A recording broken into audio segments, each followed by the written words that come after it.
the Emma Frost, Killer Frost thing is right up my alley. But yeah, they seem really cool, so I definitely want to go see them live before. Yeah. I've never met her, but her boyfriend, fiance, I mean, like, we go way back in Pittsburgh, and like he's just a really cool guy, and like seeing their whole life over the last like decade and just the progression in their careers has been so cool. Like, they went from like he was like MMA fighting, just like getting into the gym, to like they're just like superstars. A lot of the MMA wrestling crossover is awesome, because as an MMA fan, I got away from wrestling for a long time because it just looked fake, like too fake to me. So as I got older, I kind of grew out of it. Right. But the MMA people that cross over and do wrestling, their holds look better. The way they grapple, they roll, like their jujitsu, they mix their jujitsu and their skills and their judo into the wrestling, which is really, really cool for me. Right. So I'm actually more excited to see him now because of that. You just told me his background is MMA first, but it's nuts how they started in Pittsburgh, and like you guys both came back to this area, and now he's back in this area wrestling too.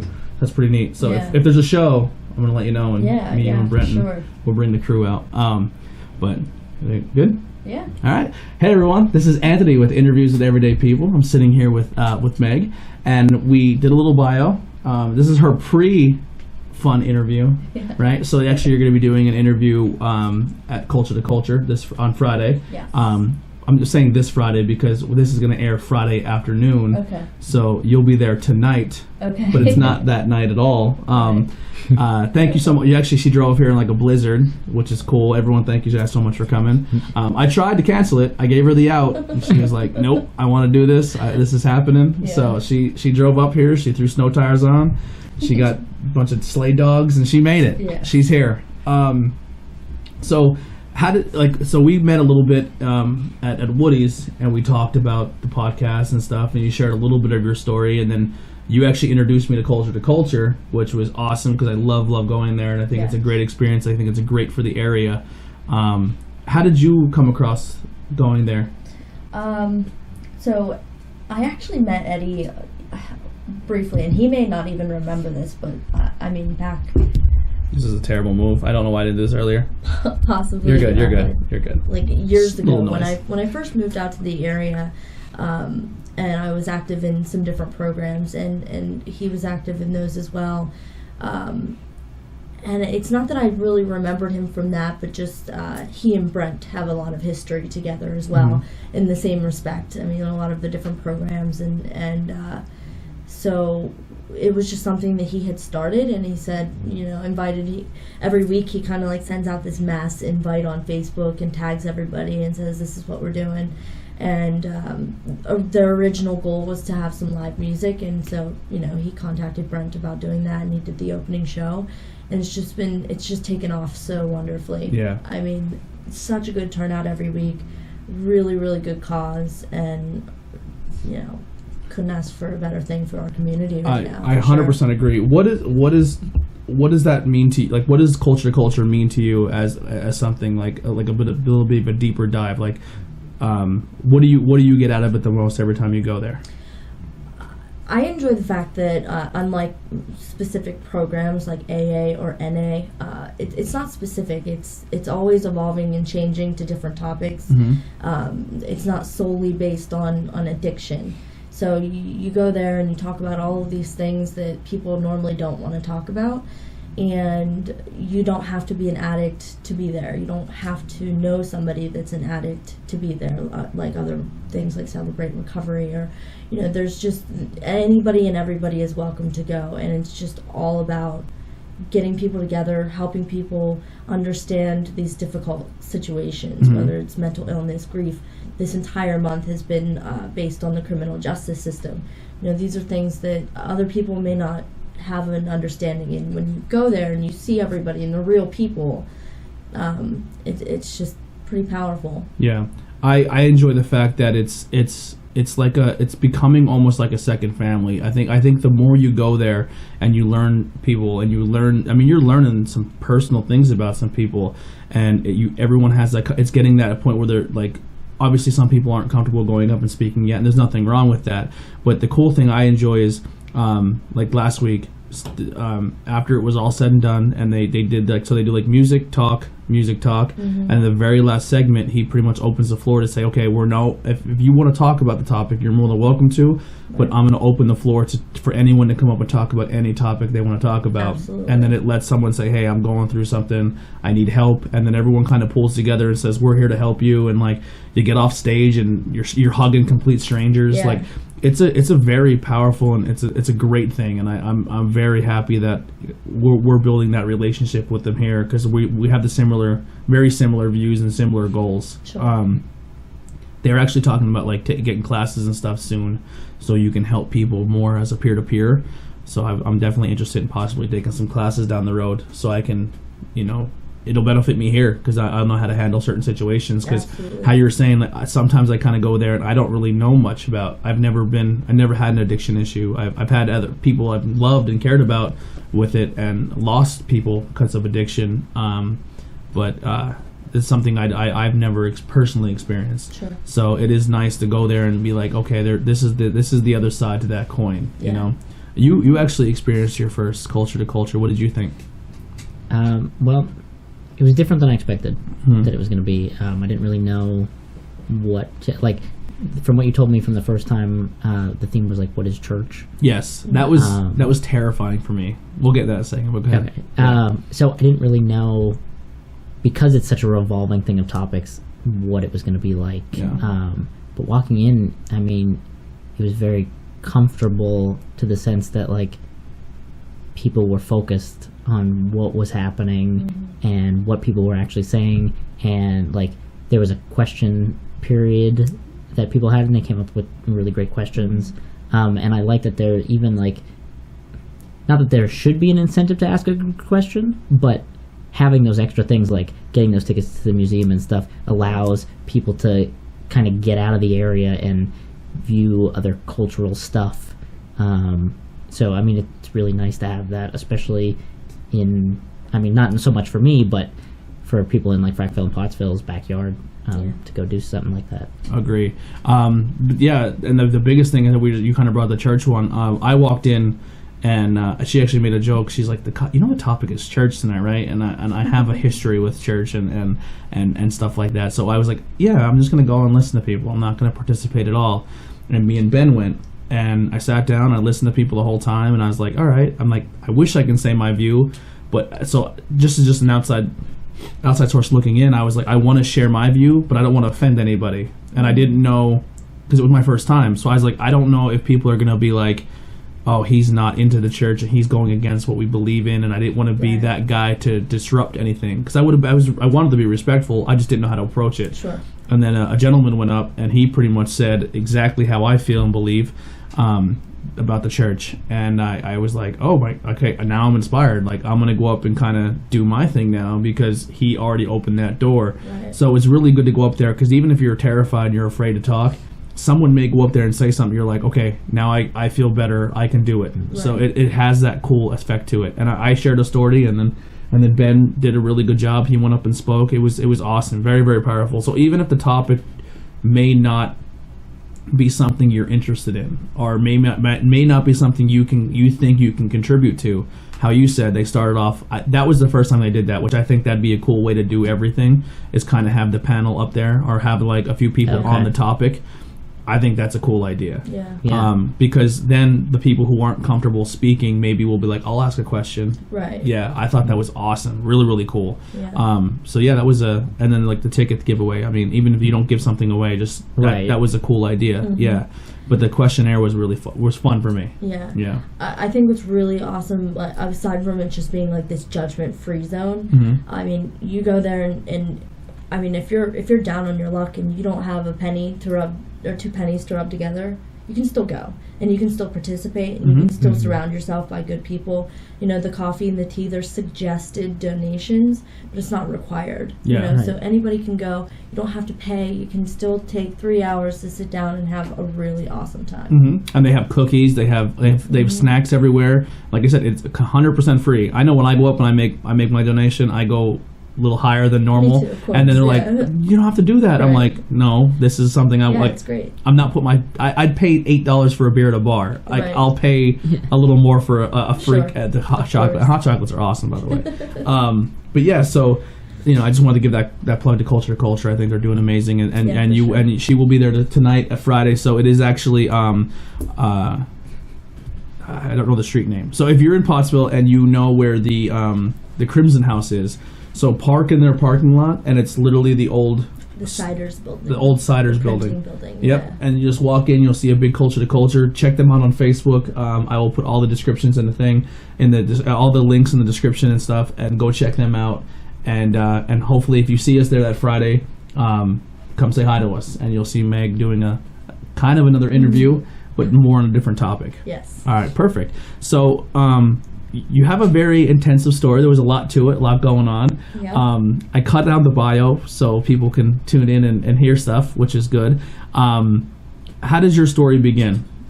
I mean, if you just kind of start, at the beginning, growing up, I grew up with a pretty big family.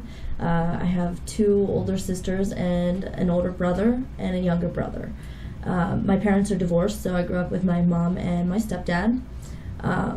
My stepdad had no issues with the fact that my mom had 3 little girls, and he took us all in and treated us as his own. I mean, we had a lot of love in our family, and I'm not just, sometimes it sounds really cliche or whatever, but I mean, just having all the love and growing up and, eating dinner together as a family was like a big deal. And it was a lot to juggle, for sure, with all of us, one doing this sport, another one doing this, and, the little one, what's going to happen here. And, they just were rock stars at it. And we always participated in sports, and they were there, and they, we would get through this fad and go to another fad, but, they were solid parents. Mm-hmm. They really were.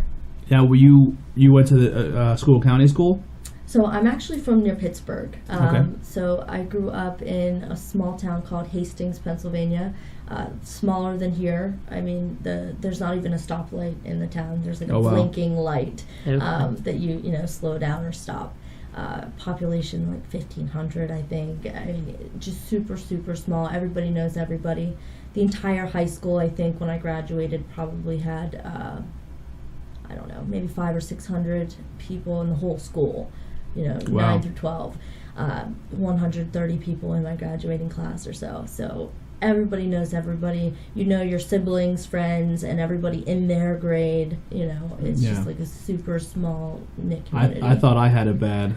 With a graduating class of 100, and maybe a school of maybe 1,000 some kids, and you can't escape anything. So if you do anything, it's there for you. It's for life. Yes. If you're that kid who puked in 3rd period in third grade, that you're that kid for the rest of your life, because you can't hide from it, because there's such little people. Yeah. Well, it's also scary too, being in such small schools and stuff, when they're like, "Are you by chance a brother or sister of this person?" Yes. And they know it by name, and it's like, if they're asking, that's trouble. Yeah. And it's just, you gotta My poor brother had that. Yeah. Yeah. It's because me and my brother are 11 years apart, so I kind of paved a path, we'll say, in high school, and then he followed, and he become, I can't escape, because you were there, and yes, and then everyone knows your parents, and so you act up in school, your parents are 100% going to find out. Yeah. So it's a challenging thing.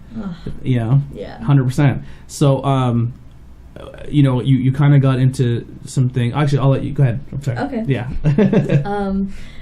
And I was just gonna. This is actually a really funny story, and so I just got to tell it to kind of ease into that. When I'm middle school going into high school, and on the bus going home, I was always with my older siblings because we lived together, but no older sibling ever wants their younger sibling to be hanging out with them, because that's not cool.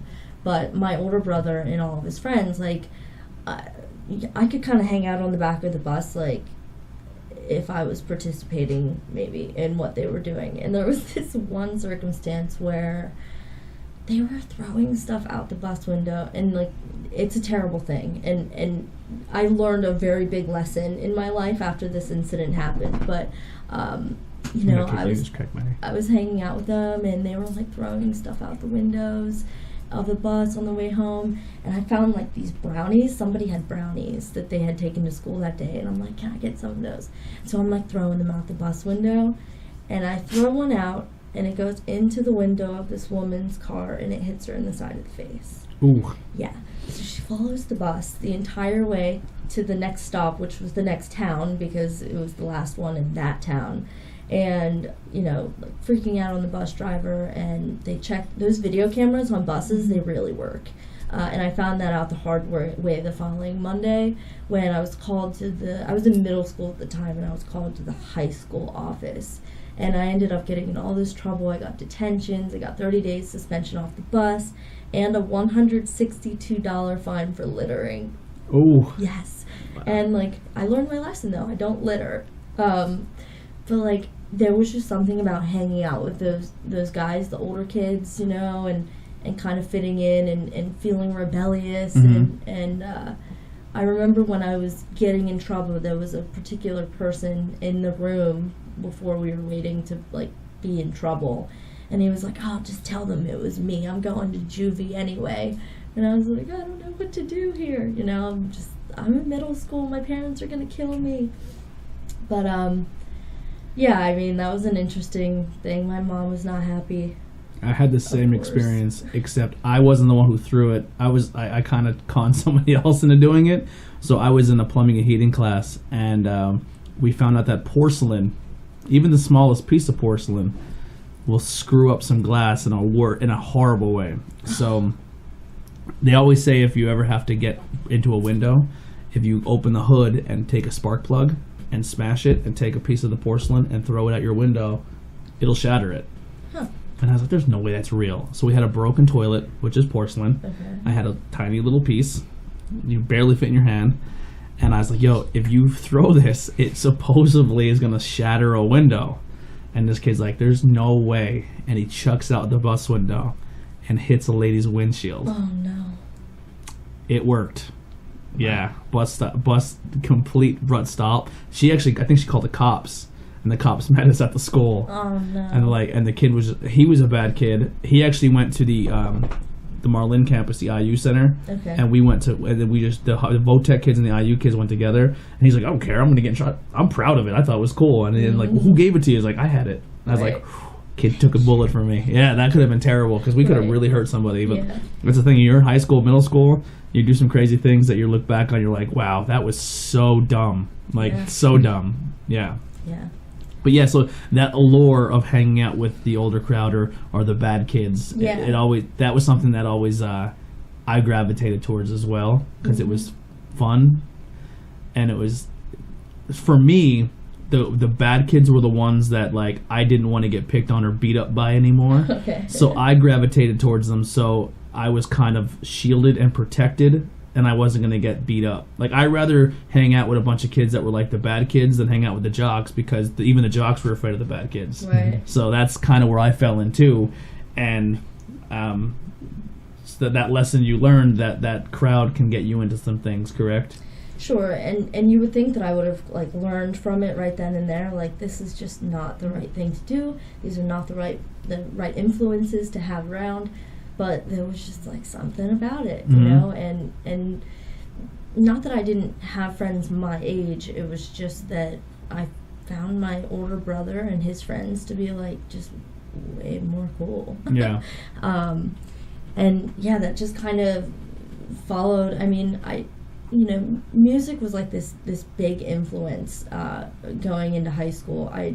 For whatever reason, and not that I can, even now as an adult, I can't pinpoint what it was as, like, a freshman, sophomore, and maybe just being a girl in teenage years and hormones and whatever, but I dealt with so much depression, and I mean, just nothing seemed to work, and I just would act out, and I was constantly lying about where I was going and what I was doing, and this, stemmed from, like, freshman year into sophomore year. Now, at the time, I was still active in some sports. I ran cross country, and I did very well, but I just wasn't focused on it. I was more focused on, you know, whatever I was going through at the time, and my brother and his friends in the local town, you know, like I started just kind of sneaking out, and I would sneak out while my mom, you know, my parents both worked full-time jobs,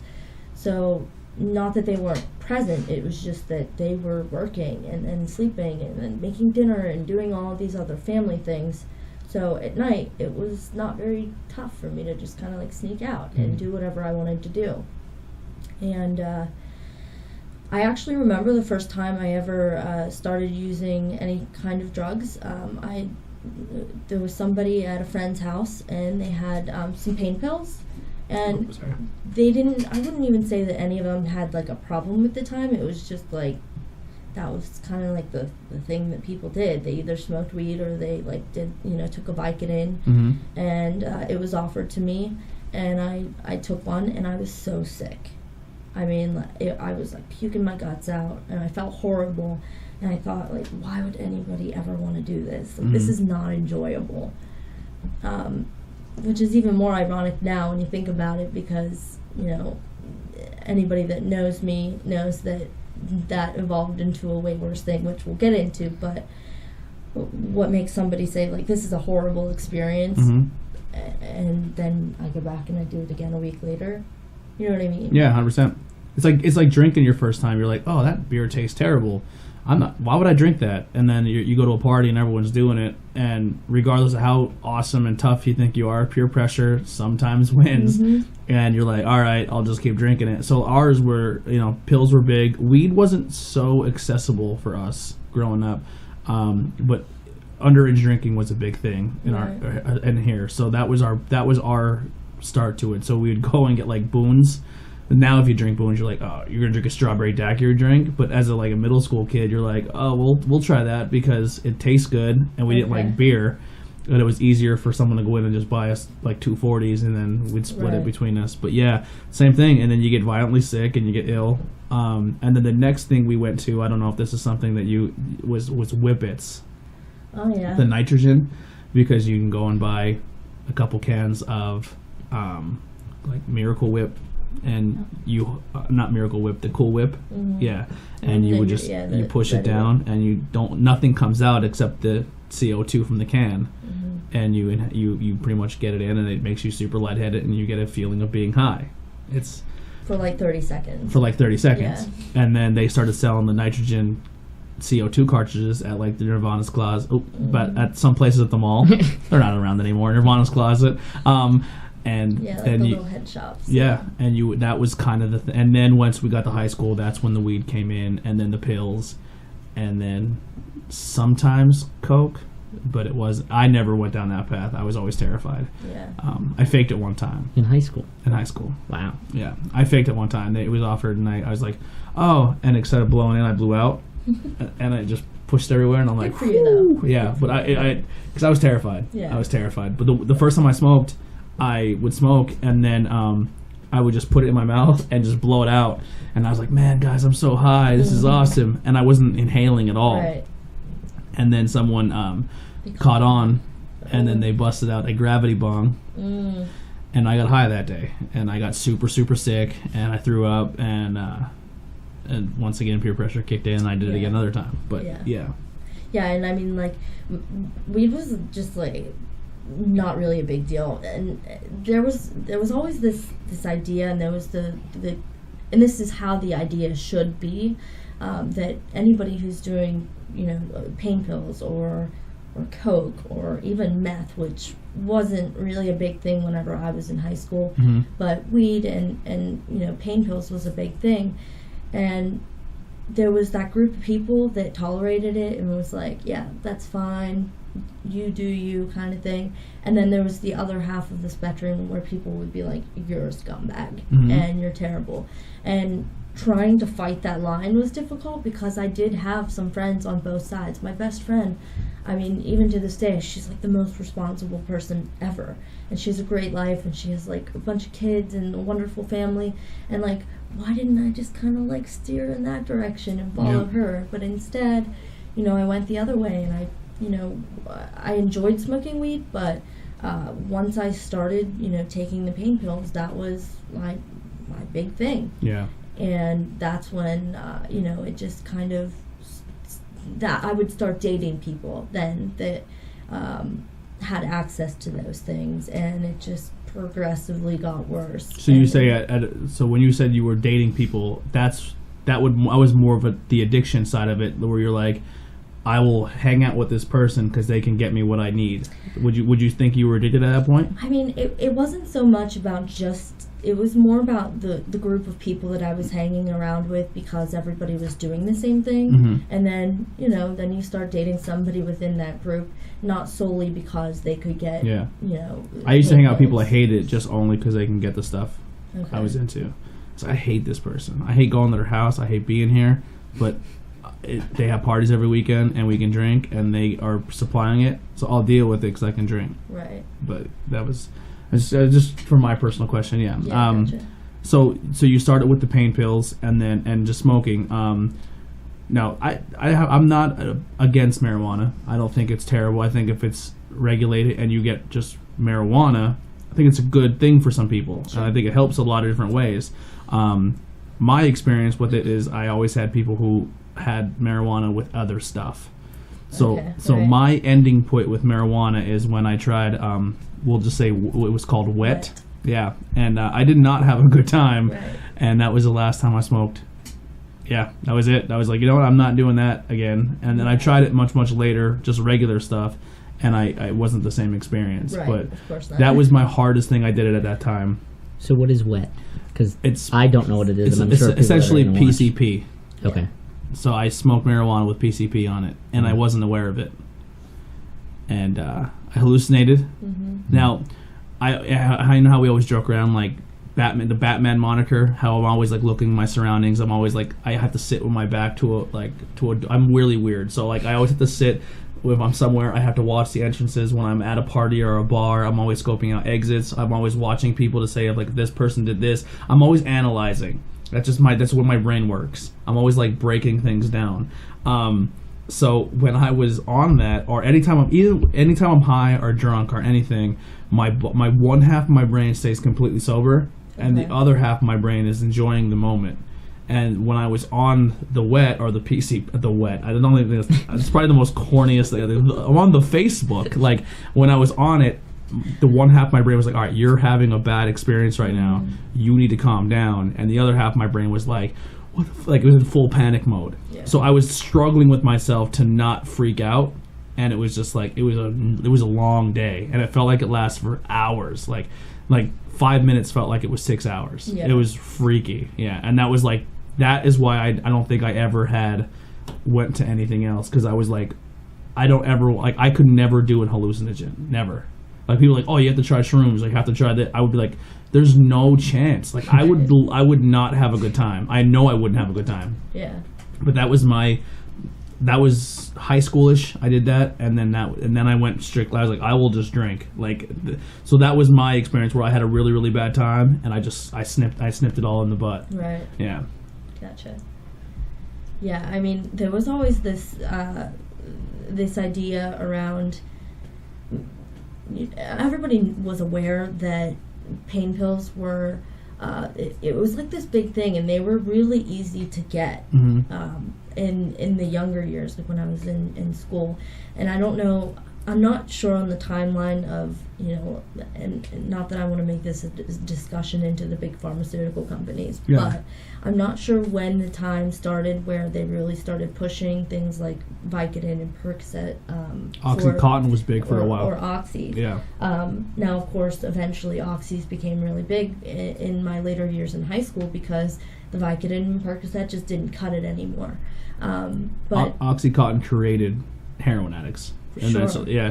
And it created the meth because you gave people pills that were so strong and so powerful that their next step was heroin, meth.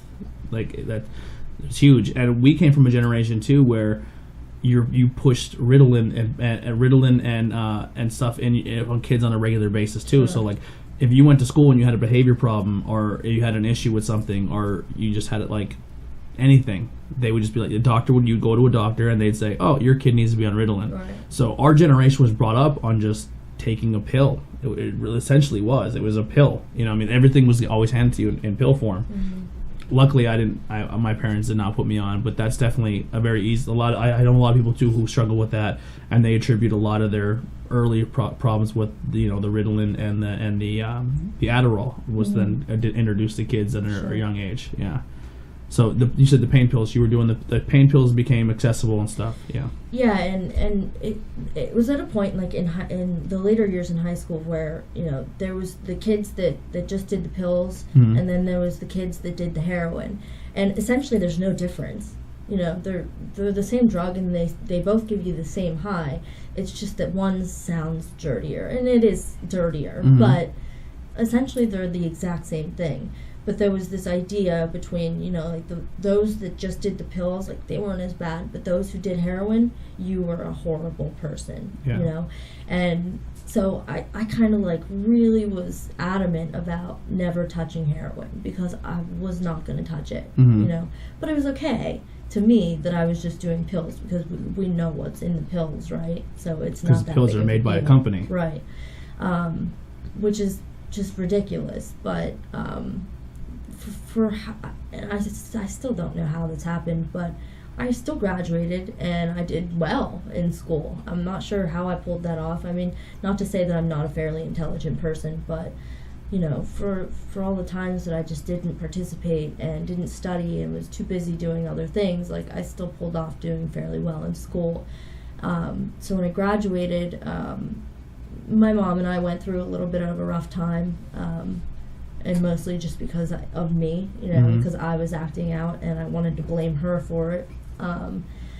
And so the day I graduated, I said, I'm leaving and I'm moving out. And I moved in with my biological dad, which was just, I'm not going to really delve into that too much, but went to college, and he helped me get set up to go to Penn State in New Kensington, which is right outside of Pittsburgh. Mm-hmm. And at the time I was dating somebody that we had went to school with, and I just kind of was partying all the time with all that money that I got for school. I'm in college, I'm supposed to be focusing, and I just didn't ditch that habit. Mm-hmm. And I just continued to party and party and party.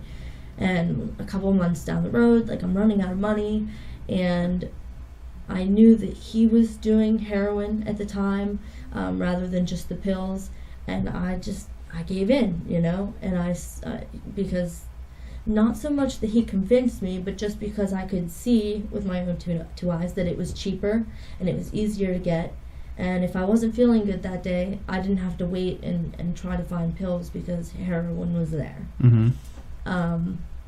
And that's just one of those things. I look back on it and I'm like, man, I just can't believe that I did that. Now, with the heroin, when you're coming down from that, you get sick. Would you have the same effect with the pills as well? I would, but not as bad. Mm-hmm. I think that it was more of it just wasn't as intense. There was still that sickness, that not feeling good, restless. You kind of, it's like the flu almost, but not nearly as bad as the heroin.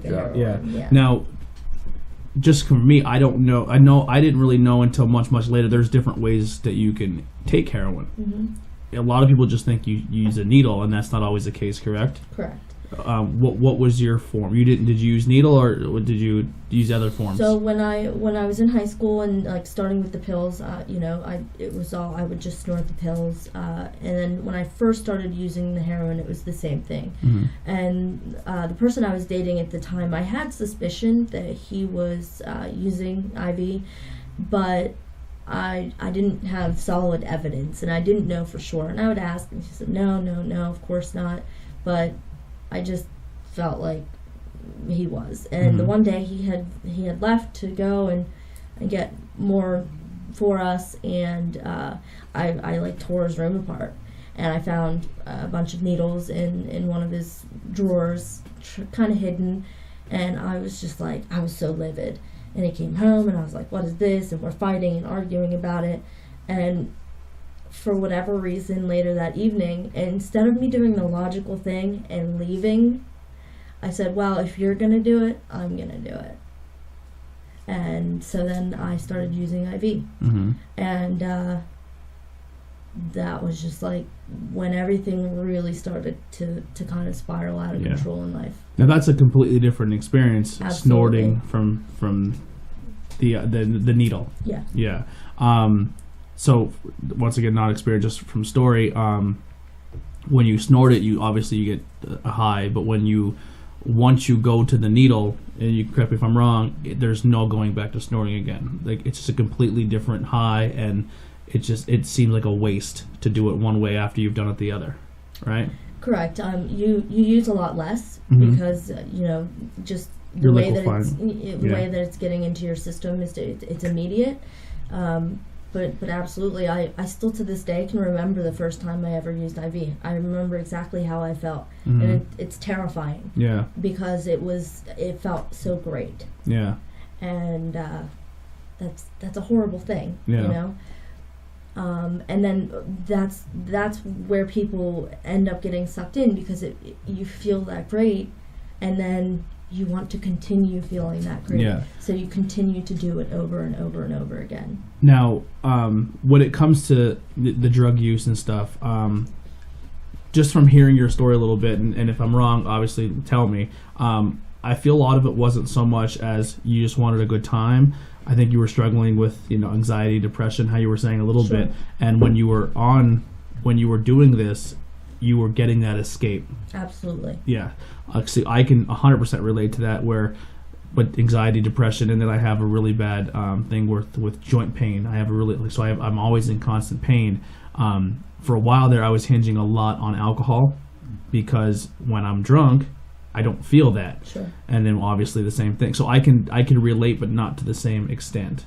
Right. So I just don't want people to get the wrong idea that it was just I was partying and I just wanted to feel good because I was partying. Sure. There's more involved to someone, because a lot of people think, oh, it's just a choice. It's a choice to be an addict. It's not a sickness. It's not an illness. And a lot of people don't realize that it is a choice to do what you're doing, but there is some type of mental illness and some type of deeper seed with depression, anxiety, not feeling adequate, just going through insane things in your life that maybe to someone else don't seem that extreme, but to you it's the end of the world. Right. And that drug or that hinge, everyone has something. So if you're sitting there judging on someone for saying, oh, well, you did heroin or you did this, you were this type of person, trust me, stop doing caffeine. If you're an avid caffeine drinker or a coffee drinker or soda, cut that cigarettes. Cut that out of your life cold turkey tomorrow. I guarantee it's going to be the hardest month of your life. Yeah.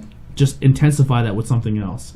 So before people pass judgment, before we go any further, if you're listening, I just wanted to make that very, very clear that this wasn't just a party experience for you. This was an escape of something else, essentially, too. Absolutely. Yeah. So you're just to get back on track here. So you were dating this guy, and that now you're at the point where it's hitting its peak. Yeah. So I ended up getting to a point where I had no money left, and I was really out of options on what to do, and I was in love with somebody else. And another thing that I'm not going to get too detailed on, just I want to respect certain people's privacy and things like that. But I ended up leaving, and I moved, and I had this idea in my head that this was not who I was meant to be, and this is not the path that I should be on. And so I took a huge step back, and I removed myself from the situation, but I never really worked on what it was that was making me do all of those drugs in the first place. The anxiety, depression. Sure. Yeah. I figured I'm just going to run away, essentially, is what I did. And, of course, that didn't work. And where I went, it wasn't much better, because it was just substituted with other things, alcohol and different drugs. So I maybe wasn't doing heroin, but I was still doing other things to numb whatever it was that I was going through. And that just did not work. I spent a couple years in that situation until I just had to leave, and I ran away again. Yeah. And I got to this point where my sister, thankfully, gave me an opportunity, and she said, you can come, because I didn't want to go back to my parents. I was ashamed to move back in with my parents after all of this. And they're going to probably want an explanation of where you were and what you were doing, and you weren't prepared to... Well, they knew. Okay. I mean, my family knew where I was and who I was with and what I was doing. Did they know to the extent of how bad it was? No. So that could have also been a reason why you didn't want to go home too, because you don't want to face that and tell that story, because they're probably going to pry. Yeah. Yeah. Yeah. I mean, like, my family, they did everything they could to help me get out of the situation that I was in. And my sister opened her door to me, and so I'm living in Pittsburgh with my sister who's in college, and it's just like every time I made a move, I could not escape that. I wanted to go out, and I got a fake ID, and I'm in Pittsburgh, and I'm just partying. I'm going out all the time. I didn't even need money. You go out to the bar, you doll yourself up, you're in a college town, and that sounds terrible. People are going to buy you drinks. Yeah, you find a group of people, and you're like, oh, you might go with a few bucks so that you have a drink to start, but you don't have to go with money to drink all night. And you just hang out with people, and they're more than happy to oblige. Yeah. Because guys are playing that game too. If I get a couple drinks, go home. Right. It's just, that's the bar life. So like it just didn't work out there either, and I could go on about all of the different moves that I made early when I'm trying to figure out my life, but I honestly lost track of how many times I've moved. I mean, literally lost track. But when I lived with my sister, I went through this period of time where I was with leaving the situation I was in out of state previously. I was very depressed, and I ended up in a psychiatric hospital. I checked myself in. I was just out of my wits and feeling really out of sorts and really out of control at this time, and it was winter.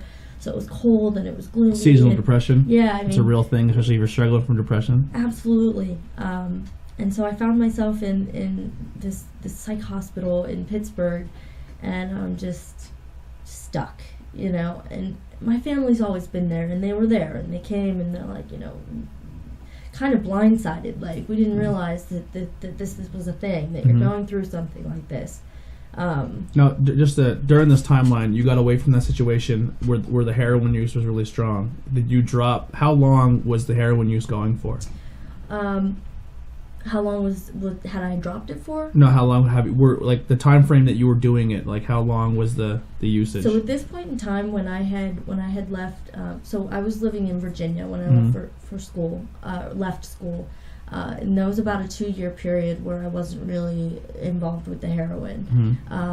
And then when I moved back to Pittsburgh, I started hanging back around with the person that was there originally. Yeah. And, old habits die hard. So it was heavy, break, back, and then completely. So there was a couple year span where you're doing it heavily, then you take a huge break, then you go back, and then so. That also obviously, when you do those type of things, that's affecting. If you're already going through your depression, anxiety, I mean, that's just like it's literally just like hot, cold, and your body has no time to adjust, and all your other depressions and your stuff that you're not working on in the first place is just it's spiraling at this point. Right. Yeah. So people on the outside see you as something, but in your head and what's going on personally is completely another story. Right. Yeah. Yeah. And after that, it was just like always this up and down thing, and finally I got to a point where my parents, said, like, do you just want to move back home? And so I did. And mostly, I just didn't have any more money, and I was just kind of out of control, and they could see that I was dealing with a lot. I was, on these antidepressants, and I'm just really out of sorts and dealing with all of these different things. They thought that it was just best, and I didn't really fight it. I was ready to just kind of try and have something solid again. So I moved back home with my parents, and I start working in the local bar, and I meet this guy, and he's just really great, and he has like these perfect blue eyes, and he's super handsome, and he comes in and he's just like super smitten with me, and I was, elated. And this is Ryan. This is a big part of my story. And Ryan worked in the coal mines, and he was addicted to some pain. Originally, he was prescribed these pain medications for, being a coal miner is a hard back job. pain. Yeah, you're sore. He had herniated discs in his back, so he was prescribed medication originally to help with that. A ridiculous amount of medication, I will say, more than what he needed. And, it literally was a couple months into us just dating when, at first that's not something that you tell somebody that you're dating, like, oh, hey, I take all of these pain medications. But me being one of those people that understands what addiction looks like and what it looks like to be. Was he aware of your addiction at this point? Were you open enough to say, like, this is stuff I've been through? Yeah. Okay. And he knew, and I think mostly just because of it being such a small town, and certain people that he knew, I knew. Yeah. And you kind of like put that together. And then, eventually in time, it was just something that we had talked about and came to light, and I knew that he was on all of these, medications, and, I had no issues with, getting high at the time. So this was like it was almost too perfect. I found this really amazing person, and we both have this issue that we can do together, but we still have each other. Yeah. You know what I mean? And I mean, like, his family is just phenomenal, and we just had like this it just like took off. I feel like when we met each other, it was just like this driving force that was just like, I don't know, he was the love of my life at that point in time. You know what I mean? But then, like, my family kind of started getting a little bit worried about me. They could tell that there was something going on again, and I went and stayed with my sister one weekend, and her and her boyfriend, and I was so upset with her at the time, but I understand why she did it. They went through one of my bags that I had staying the night, and found some paraphernalia in my bag, and took it to my mom. And a few days later, my mom wakes me up, and I was staying at her house that night, and I would stay at Ryan's here and there too, but she woke me up that morning and said that she had a surprise for me. So I'm like, ooh, I thought she was going to get me new boots or something, because mine were pretty raggedy, and she made a comment about it a couple of days before. And I go downstairs, and my entire family's sitting around the living room. Ooh. Yeah. Intervention time. Intervention time. Yep. And the first thing that came to my mind was, I didn't even get to get high yet. Like, I didn't care that everybody was sitting around worried about me. Now, just if you're not comfortable, you don't have to. But at this time, is it just pill use at this time? I'm back to using heroin. Okay. And when I didn't have heroin, I would use Suboxone to help keep me from being sick. And the Suboxone is the medication that a lot of heroin users use. That's supposed to help you wean off the heroin, correct? It's like a pill? They have pill, and they're like films, sublingual, which means putting it under your tongue. So they have programs for people. There's the methadone programs, and then there's the Suboxone programs. You can go either route. From what I've researched and looked into with the Suboxone is kind of like the nicotine version for people that want to smoke, but it doesn't always work. Most people try the nicotine, and they use it as like a medium, and they end up going right back anyway. It's still one of those things that you have to physically be ready to do. Sure. That it's more like a substitute. Is that correct? I can't speak for everybody and for everybody's success, and it really just depends on how you're using it, and if you're working a program correctly. Yeah. Suboxone's not meant to just take and to not get sick. It's meant to, you go and you meet with your doctor regularly, and you're in counseling regularly, and you have a goal to come, it's like a titration program that you slowly come off of it, whereas, the rehabs, you just go in and you get through it. And most of the heroin stuff that I learned from, I'm a huge Howard Stern fan. I don't know if you ever listen to Howard Stern. I don't. Howard had this guy that was on his show. He was one of his employees named Artie. And Art, he still to this day struggles very, very hard with heroin and stuff, and a lot of different. Like if you've seen him when he started the show, and then he ended up quitting, and the drug use really is running rapid in his life, and you've seen a picture of him now, you're like, holy crap! Right. Like he's a completely different human. But he used to use that stuff just to not, like, he would do, like, so if he was at a place where he had to be professional, he used that to cover and not get sick and get through his day. That makes sense. And then when he was out, that's when he would go back to his usage. Right. So he wasn't usually much. It was not. And he was saying in the show, like, a lot of people don't use it to get better. They use it as to be corporate, I guess you would say. Like, it's to get you through your normal day. I can see and that, then when you're home, then you can, because you didn't want to bring your paraphernalia with you to work. Right. So that pill that was your every day to get by.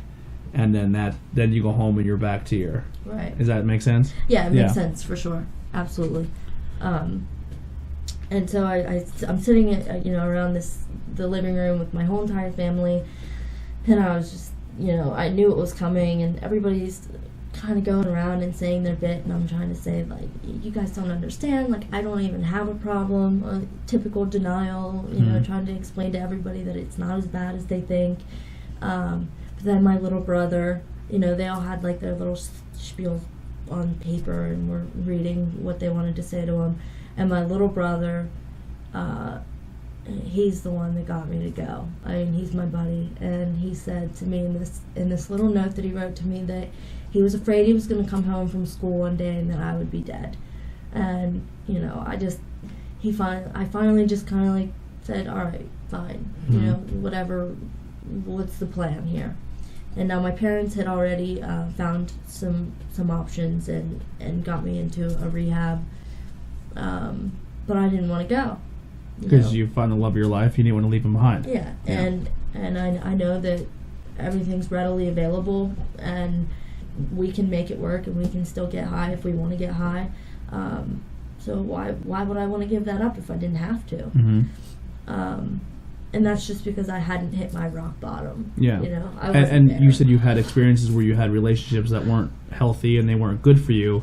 You were still in your usage. You were still the term addict. You were, and then you met someone who still, you enabled each other, but you still treated each other good. And then when you're going through depression and your anxiety, if someone's there that's going to support you in that aspect, now you're like, okay, I'm not so much doing the drug. I mean, I'm still doing it to cope, but you feel like you had more stability. Yeah. Yeah, I mean, and I would say that he probably felt the same way. Yeah. But I agreed to go, and so I went. And when I left, my family, again, my sister at the time was living in Wisconsin, so she says, if you want to come stay with me for a while, to kind of get back up on your feet. And for whatever reason, I agreed to go, and more so just because when somebody offers you something really nice that could potentially help you, it's not polite to say no. And I thought it sounded interesting and thought maybe it would be cool, but I went there and I missed Ryan, and I didn't want to be there anymore. And it wasn't long. I stayed there maybe a couple months in Wisconsin, and I was trying to do the right thing. I was going to some NA and AA meetings, but it just was. I wasn't there yet. I wasn't set on changing my life. So Ryan's at that time. Were you in that point? Are you clean, or are you still finding? When I was in Wisconsin, I mean, I was. If I would have stayed there a couple more months, I would have been using again. So you found an outlet. I hadn't met anybody yet, but I would have. Yes. I was in that mindset, like, home is comfortable, and I know where I can find these things at home. Exactly. And Ryan is there too, so I left, and I ended up staying there and moving in actually with Ryan, and he and I just kind of took off, and I can't even tell you the one thing that I will say of my years of abusing everything. My timelines are so hard to follow because like time just escapes you. Yeah. You know, like you're constantly, what day is it? Like, is it really February? Because I didn't even realize where this entire last month goes because you're not doing anything. You're just going through your emotions. You're going through emotions, yeah. You're just floating through, kind of. But so a point in time came where Ryan's parents bought a company here locally, which is how I first came out to this side of the state. And they bought a coal company in Mount Carmel and needed Ryan to run the plant for them. And so we agreed to move out here. And his brother, Ryan has a brother, Mitch, who also worked for the family. And Mitch was also an addict. So the three of us were kind of like, thick as thieves, I guess you would say. And we kind of helped each other. We relied on each other to be well, is the term that people use when you're in addiction. Just getting to be normal throughout the day. Yeah.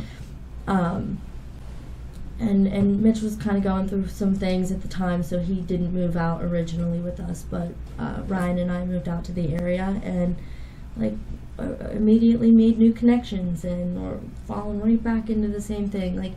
Because we had talked about it being a change for us, and we can go out there and we can leave all of this behind, and we can really try to turn things around if we want to be able to have a happy, healthy life. And that was a dream, but saying it out loud and doing it are two completely different things. And the area of Suffolk County isn't your best bet sometimes either. Right. Yeah. Well, Northumberland at the time, because it was Mount Carmel. Yeah, but, yeah. I mean, It's still the same thing. But yeah, and it was just this quick thing where within a few months, you meet people and you're right back to doing the same thing. Stop me if I need to stop. No, you're good. You're okay. good. Now, during any of this time, did you ever have a scare where maybe you've taken too much, or you've had to go to the hospital or go to a doctor, or not? I don't want to use the term overdose, but almost get to that point at any point in your history. Yes, and when I actually at one point in time when I was still back home living with my parents, I believe, and like I said, the timeline's a little bit sketchy of what time it was, but for myself, I had overdosed once. Now, I didn't go to the doctor. The people that I was with at the time, were able to. It's tough to qualify what an overdose is. An overdose, to somebody else is not what an overdose looks like. It's not like what you see in the movies. But when you're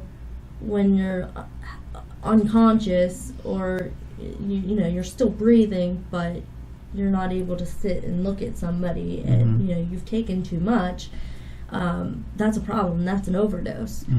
It's not to say that just having an overdose means that you need to be given Narcan or you're going to die. You know what I mean? Like, people come back from overdoses without Narcan, or people don't. So I had plenty of scares. Plenty of people that I was around at the time had scares. And actually on my birthday, the one morning, Ryan and I were together, planning to spend my birthday together, and Ryan overdosed in the bathroom that day. And sorry. It's okay. They're right next to you if you need them. Okay. And he had himself locked in the bathroom, so I couldn't get to him, but he wasn't answering me. So I knew that something was wrong, because it was a morning routine. You wake up, you get you get yourself well for the day, and then you go throughout the rest of the day. And so the door's locked and we can't get in, and finally Mitch was there at the time also, and we get into the bathroom and we're able to take him off, and I gave him CPR, and finally he started breathing again. And what's tough is you have to go on with the rest of the day acting like nothing happened, you know, because you don't want anybody else to catch on to how bad it is or what's really going on. And it sounds so selfish, but you're not thinking about other people in that situation. You're thinking about yourself, and you're thinking about the person that you're with. You know, with Ryan, I couldn't betray him like that. How could I betray him and tell his family or my family what happened? And now when you look back and think about it, it sounds insane, right? Yeah, any logical person would. You kind of have a pact with each other. You're using you're both doing something that is socially not good. Your family know it's not good. Your family's probably tried to get you both help numerous times. Sure. But in your sense, it's hard to shake that. You're both dealing with, obviously I don't want to keep saying the same thing, but you're both dealing with outside stuff that help you get that. And now you're at the point where you have this addiction or this disease or this sickness. You know what I mean? And you're with it, like you don't have like the average everyday person who's not like me, or I've always had that judgment, like if you almost die once or you watch someone get to that point, like what would make you do that again? Right. But you don't understand. You've never been in those shoes. It's that insanity, and they talk about it all the time. And when it comes to addiction, you know, it literally is insane to do the same thing all the time and expect it to be so different. And essentially that time you brought him back, and then he just went to work like well, it was my birthday, so it was summer. He didn't work that day. Okay. We just went about the day like, oh, it's Meg's birthday, let's but do like it. earlier that day he was not breathing. Right. That is kind of insane. Yeah, it is insane. Yeah. And I specifically remember I was so mad at him that day. You know, I was like, it's my birthday, and not just because it was my birthday, but because I was so terrified, you know, by it. And you know, I specifically remember saying to him, like, what would happen if something if this went bad? Yeah. What would I do? What would your family do? And it'll be all right. Like everything's gonna be fine. You know, it's kind of like an analogy as if you have someone that's addicted to smoking cigarettes, and you're in the hospital, and you have a family member who now has lung cancer, and you're upset, you're emotional, and you're like, oh my god, I just lost this family member to lung cancer. I'm going through something right now. I gotta step outside. I need a cigarette.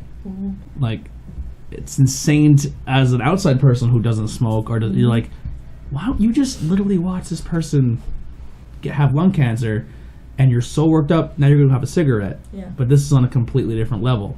Yeah. Yeah. It's like I'm just trying to put in other aspects so people, because people can listen or say and like judge and say, well, yeah, but I'm just trying to put in a realistic term, like with smoking cigarettes, because people don't classify that as being as bad as it really is. Right. And it is. It's just as bad as anything else. Right. And that's just an analogy to put it, where you watch something go through that, like, and you're like, oh, I gotta go have a smoke now. Right.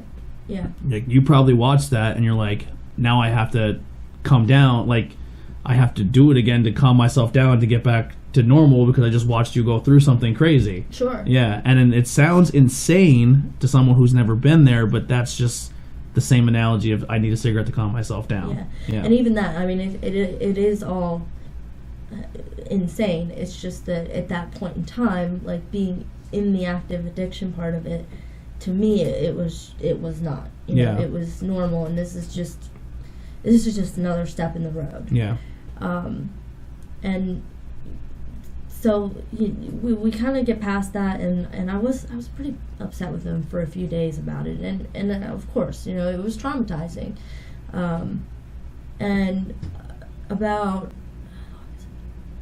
4 months later, I guess it would be December, and I specifically remember, and I'm not going to say where we were at the time, but we were at an event, and it happened again. At the event? At the event. And I couldn't get into the bathroom, and it was just, the bathroom was always one of those things, like that was your safe place to do drugs. Now this is happening in public. This is, well, or with people. With people. Yeah, you're not in the comfort of your own home where you can deal with it. Now there's people around. Sure, there was other people, and I can't get into the bathroom, and it's just one of those things where, you know, if you're outside, if there was like a time frame where I would know that he should be done getting high by now, or even for myself, you have a night should be routine. done. Yeah. Yeah. And you know about how long it takes, or how long it should take, give or take a minute or two, you know. But And psychologically, you kind of have that timer that you watch out for each other. Of like course. if you're with somebody and they're hammered drunk, and you're like, "Where have they been? right, I need to go find them." Yeah. It's you have that timer. Like, okay, kind of, yeah, this can be the result of something if they're gone that long. So you kind of like in your own head, you're kind of keeping that time. Yeah. So then, you know, when you're outside of the bathroom door and you're trying not to be too loud because you don't want to call attention, And you don't want to You know, break that trust. but you also don't, you also want to be stern enough and loud enough because, you know,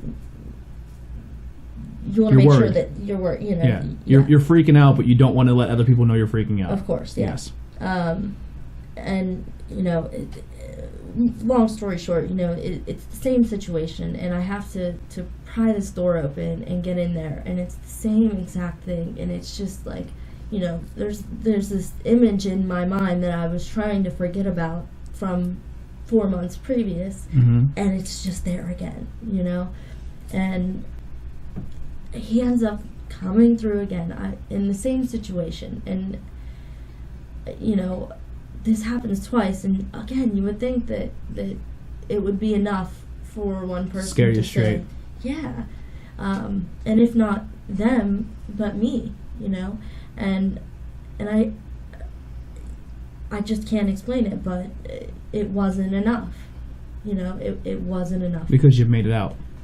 Yeah, and maybe that's why, you know, nobody knew, nobody found out, and so now, all right, well, you're not feeling well, we got to go home, and that's what it turned into. He just had too. Now the much to the drink. people at this event just think you're drinking. Yes. Yeah.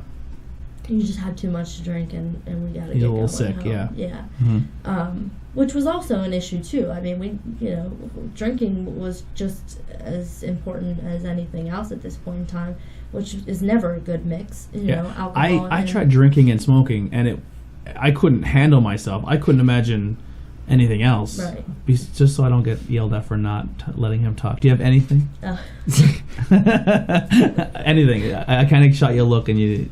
No, I said yeah. Okay. So far, from listening, I have 2 questions. Okay. They don't necessarily have to be answered now because they may be points that you get to later because I don't want to jump around too Okay. much. But looking back on things, was there ever one moment or event that happened that you wish you could change, or is it one of those things that it got you to where you are now and it made you who you were, so you wouldn't change those events, even though they may have been like really like for the worst of things? Okay. That's like a super, super difficult question, Mhm. of course. And I'll get there in just a second. Let me. That's like I think a summary question. Yeah. Yeah. Yeah. You have the other one? Was again, this is one of those things that like Okay. We may if get to it at the end. we may get to it.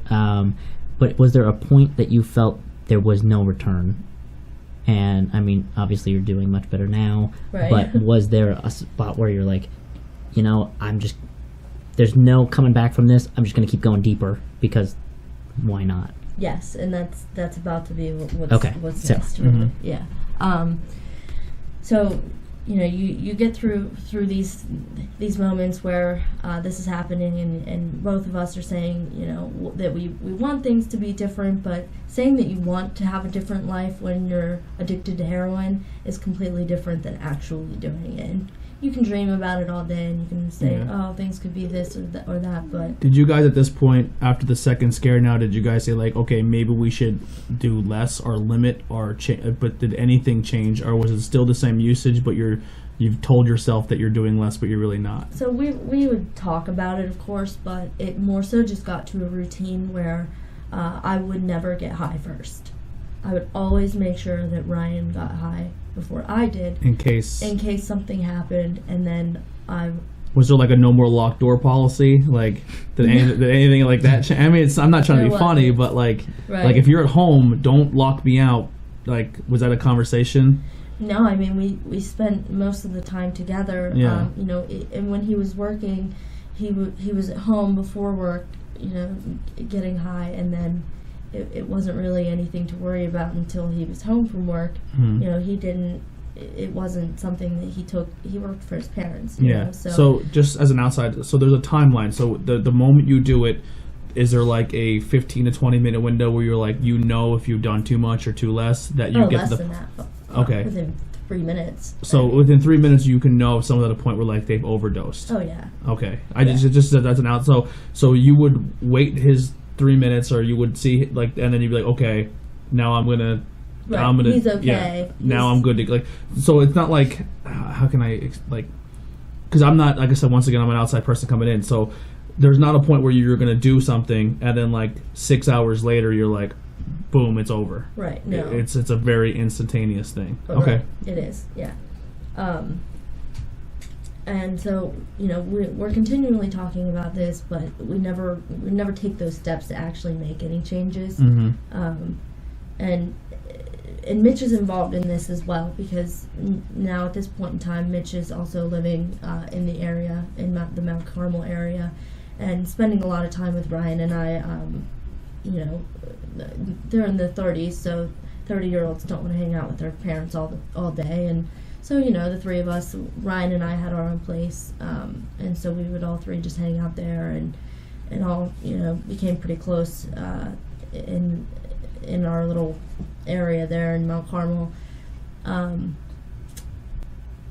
then I want to say that there was a certain argument or a certain fight or some kind of circumstance that prompted it, but I honestly, at this point in time, I don't remember exactly what it was, but Ryan and I had some kind of argument, and so I left for a few days, and I went to my dad's, who lived back, towards the Pittsburgh area, and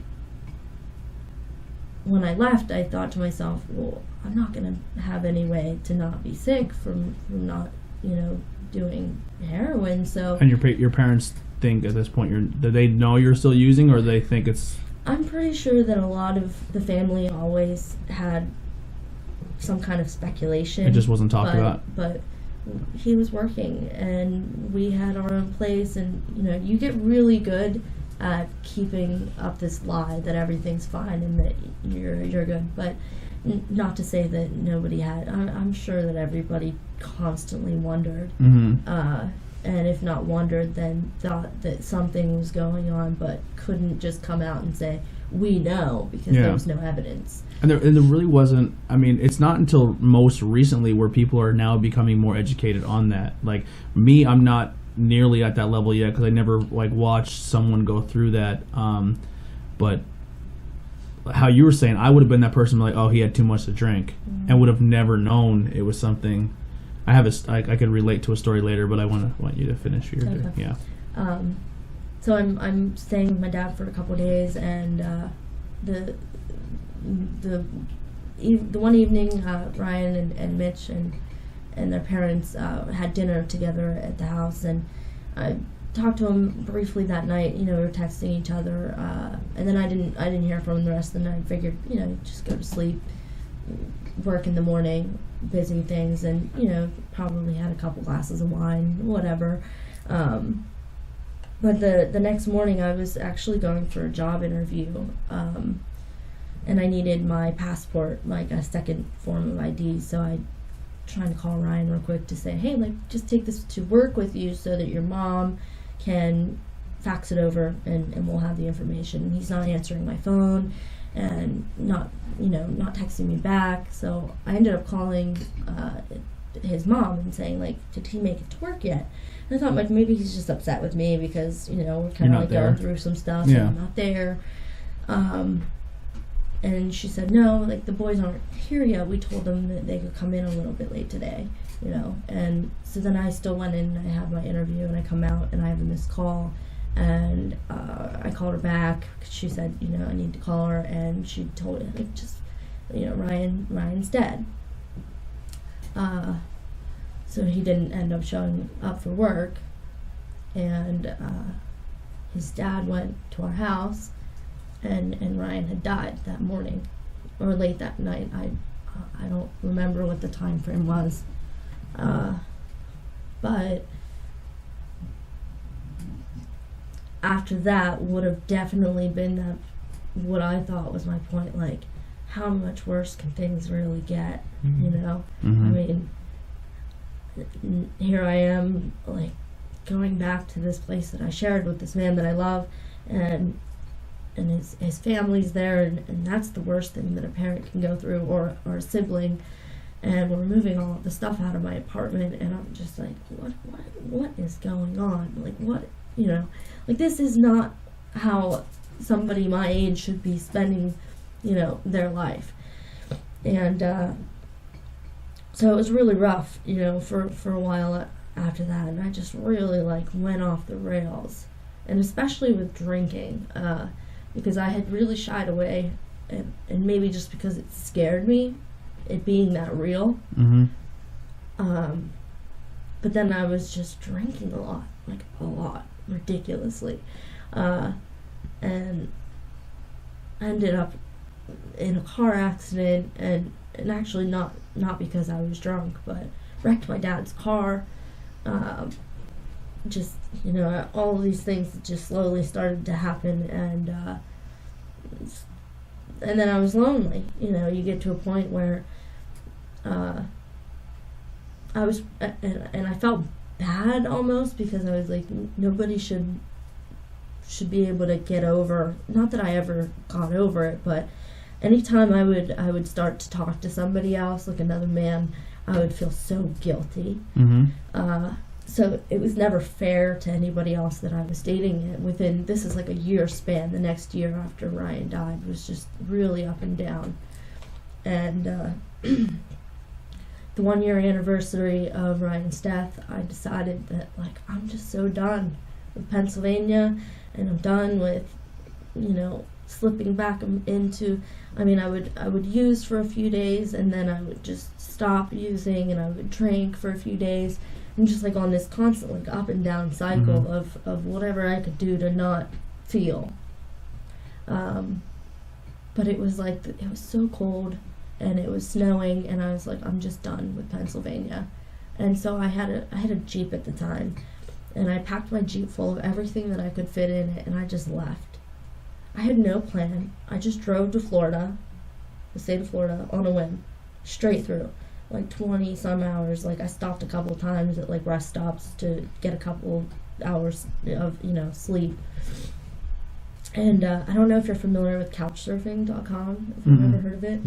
It's almost like Airbnb, only people don't charge you. It's like cool for, like, college kids or people that are traveling abroad, and you go on and you find people in an area that'll let you crash on their couch. That sounds like the beginning of a horror movie. Doesn't it? I know. That's a lot of trust in humanity right there. And I had it for no reason. Well, just to kind of, and if I'm off basis, please tell me. So at this point now, obviously we touched on it a few times. Your mental issues, like not mental, but like the anxiety, depression. Now you're still using, and now you're in a grieving process, and now you at some point you probably maybe feel guilty because you weren't there. Super guilty. Yes. So that you're right now, you're in a culmination of everything. You're at your rock bottom at this point, correct? Just about. Yeah. You're in the spiral. How your question would be like. Yeah. Just you're. And exactly that. I for a really long time, and I mean, it took me probably a couple of years to really get to a point where I didn't blame myself just for not being there. You know, like, what if, I kept saying, what if I had just been there that day? And then you go back to maybe your fight you had, and just right, nonsense. Like, was it really worth it? Like, the argument and me not being there, or even if he had just, you know, called me that day or the night before, like, would that have made a difference? Or you're questioning everything. Yep. And you know, worse than that, anybody that's ever lost anybody close to them understands that, you know, everything you see and everything that you do around me will remind you of that person 100%. for a long time. And so I'm just trying to drink or do drugs to get rid of that. You're trying to make yourself numb. Yeah, but it's not helping because still everything that I'm doing or seeing is reminding me of Ryan and bringing that guilt back. But I get to South Florida, and at this point I really was trying to stay away from negative influences, and I wasn't getting high. I was smoking weed. That's pretty much the lesser of all of the evils that I've ever done in my life. So, and not really going to get into the details of what happened exactly, but on Valentine's Day, the 1 year anniversary of Ryan's death was February 6th, and Valentine's Day, so 2 weeks later, I was arrested and I'm sitting in jail in South Florida. No idea when I'm going to be able to get out. My parents are so pissed. You left? Of course, and with every reason. And I'm... How long are you in Florida at this point? 3 weeks. 3 Not weeks? even. Oh. I mean, I left on the anniversary of his death, the 6th, and by Valentine's Day I was arrested and sitting in jail. So I didn't make it very long, but I had no money, and I made a bad mistake, and I was hanging around anybody and everybody I could find to just get by, and I honestly I can't remember exactly how long I sat in that jail for. It was at least a couple months, 2 maybe 3 months. But during my stay in the jail, I got a call, I called my mom to check in, at this point. Like, we were on speaking terms, and she told me that I needed to, if I wasn't sitting down, then I needed to sit down. And, that's always just, the worst thing to say to somebody. Something bad's going to happen, right? And she told me that Mitch died. And I was just you're in jail, you're surrounded by all these women. I'm the minority in South Florida, in this jail. So you kind of gotta try to act a certain way or be a certain way. Not that it was it was a low security, it wasn't anything scary and crazy, but still, you don't know how long you're going to be there, so you gotta try to maintain your composure. And so my mom was just telling me what the worst news that I could get, how much worse can it get? And that's why I don't ask that question anymore. Things can always be worse. Yeah. You know what I mean? They really can be. How long were you looking that you were going to be in the jail for? Did you have a timeline, or? They hadn't really given me a timeline. Everything went super slow. They were overcrowded. It never really told me it really just depended on whether or not I had a lawyer, which I didn't. I had a public defender, which is never good for anybody. And I also didn't have anywhere to go in South Florida. So, they couldn't release you without the address, kind of what we talked about, because you still had to stay in the area because that's where your charges were. Right. And now I had an address that I could have used, but it just didn't all work out for me, and probably for the best, of course. But so it was about 3 months that I sat there, and my mom bailed me out again. I not literally bailed me out, but she flew to Florida and got my car out of the impound and paid thousands of dollars to make sure that everything that I had was returned to me, and we drove back to Pennsylvania. And so I'm to kind of go back to in there sitting in jail, 1 year anniversary of Ryan's death, and then finding out that his brother, who's my only friend at this point in time in my life, the only person that I really had left, and then he was gone. That was that point in time for sure where I was just something's got to kind of change, and I had that moment, and you would think that I would have held on to it, But as soon as I got back home to where my parents live, and in the programs, a lot they talk about people, places, and things being triggers for people. And it's so true, because I got back there and surrounded by those same people and the same places that I was familiar with, and all of those the things, and even the smell of a Sheetz bathroom would make me want to use, because it was just so familiar to me. And I was on state parole. They placed me on parole because of, the trouble I had been in.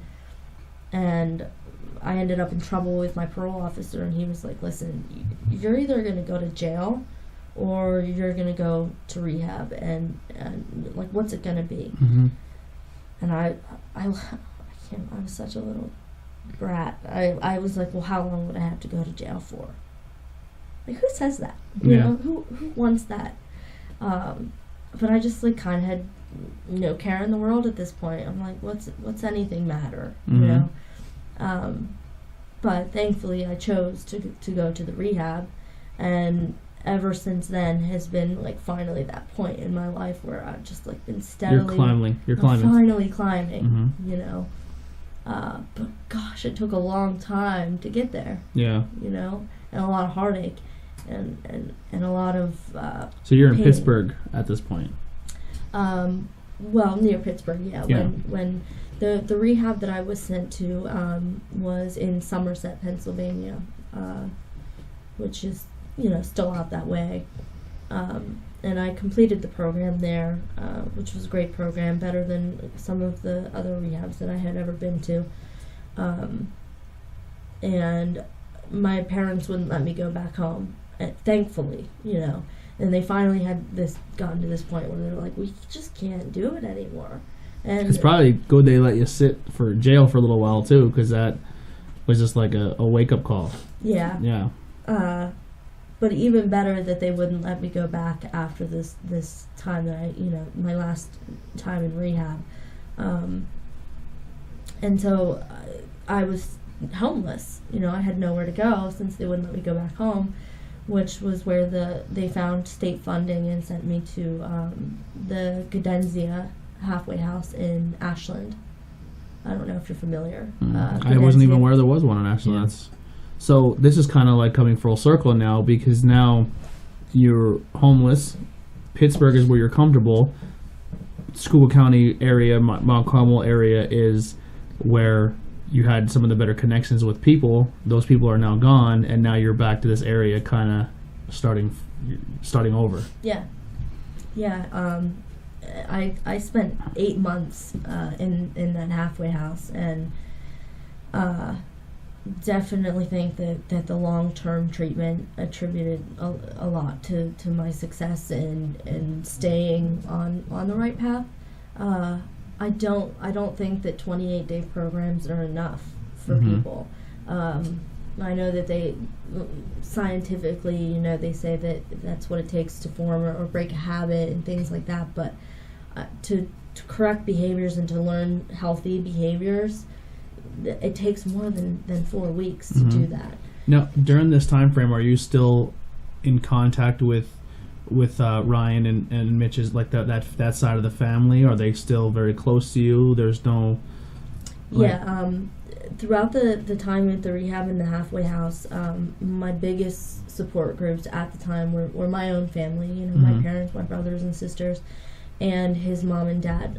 They still owned the coal mine in Mount Carmel, and they would take me out to dinner at least once a month, if not more, because I could go on passes on weekends, and they were just over the mountain, so it wasn't very far. And it's remarkable to me that they find it, or even did at the time, with all of that pain, to be able to still keep me there.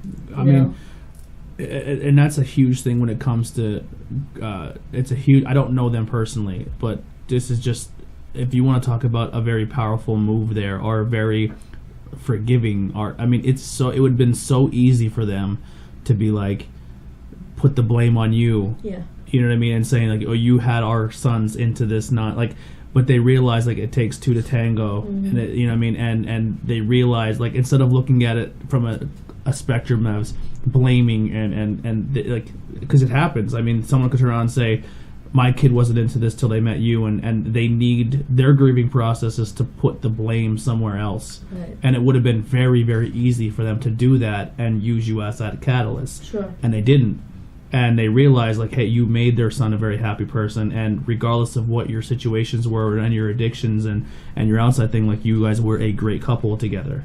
Right. And for them to continue to support you and take you in and say, we're happy you're getting better and helping you through that process is an amazing thing. It says a lot as people, who they are as people. Yeah. No, you're absolutely right. And that was one of the things I was absolutely terrified about, was the last thing I want is, because they're always very important to me. They're like a second family. And I was just terrified that they would hate me, you know. So, how long did it take you to get the courage to maybe talk to them after that happened? I mean, I helped when Ryan died. I was there helping with, putting the board together for the funeral, and I was standing there with them at the funeral. Was it hard to have that conversation? Like, how long? Like, when did you sit down and have that conversation? Like, this is what? It was just kind of immediate, and I don't know if my mom had talked to her mom, and just. It was kind of blurry, of course, at the time because scared the shit. I thought it was a water. There was a lot of emotions going on, so it was just it wasn't even anything that was ever really talked about, more so than just automatic. Yeah. And it's probably good that it didn't happen yet, because nobody was ready. They knew you weren't mentally ready for that. You know what I mean? Like, right. Yeah. And I mean, I still have a great relationship with them to That's this awesome. day. I called her earlier this afternoon to just kind of let her know that this was happening, and I love them and they love me, and they're just happy that I'm finally in a place where I can sit and I can do stuff like this, and I can talk about things like this, and that I have finally found that complete opposite direction to where I was before when they knew me with the boys, and my family too. I mean, they never gave up on me ever, and I'm sure many times they probably thought to themselves, like, well, is this a lost cause? Is she, you know what I mean? But to go back to your original question, like, if I could go back, would I go back, kind of thing. That's ultimately like what you were asking. It's really tough because of course I still want these people to be here, right. Ryan and Mitch. But it's not up to me what happens as far as people and when somebody lives and when they die.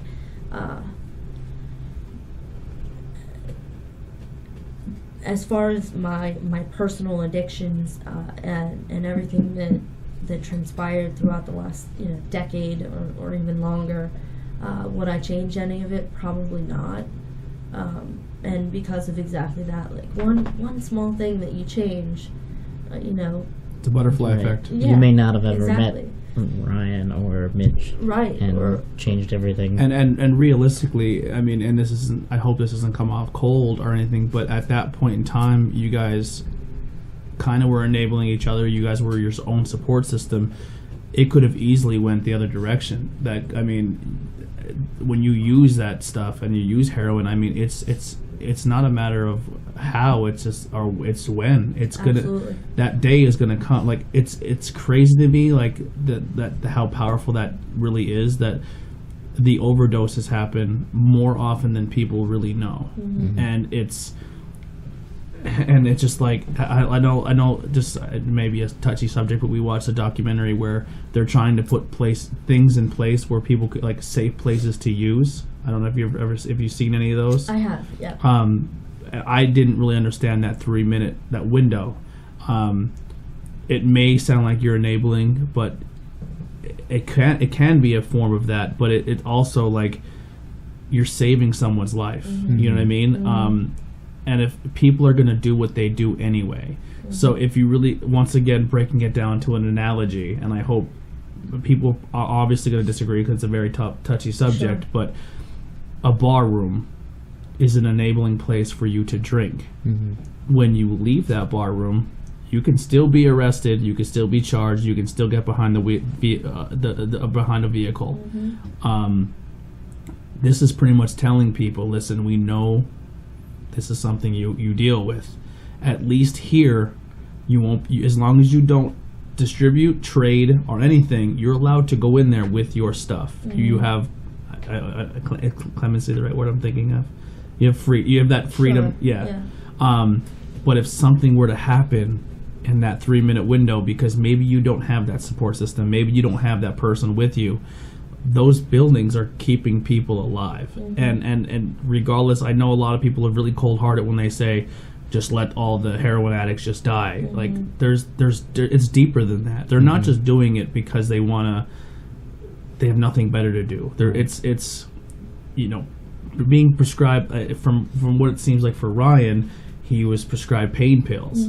They only go so far. Your body gets used to them, and they become expensive. And then your next alternative is possibly this and that next step. Because as someone who deals with pain and back pain and hip and joint, it's hard. It's waking up every day and just constant pain is terrible. It truly is. So I mean, I just the biggest thing here is I want people to when they listen to this is kind of look back and just don't be so quick to judge, because if you've never been in those shoes, and if you have been in those shoes and you're going through this, it's not over for you. Like you're a perfect example of that. And there's a lot of really good things to pull out of this, and it sucks that 2 people had to lose their lives for it. But I truly feel that I mean I don't want to get into a spiritual thing because I don't want to but if that is a possibility where there is they're watching down or they're looking at you, and I know that's a very comforting thing for people to think about. I truly feel that you're making them proud. You know what I mean? And that's a good thing to do. My personal, I don't want to say names, but I have a friend.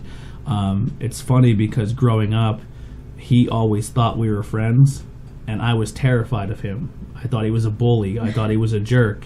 I was friends with him only because I didn't know him or understand him. He was in that crowd, and I just didn't want to get hit by him because he was a strong dude.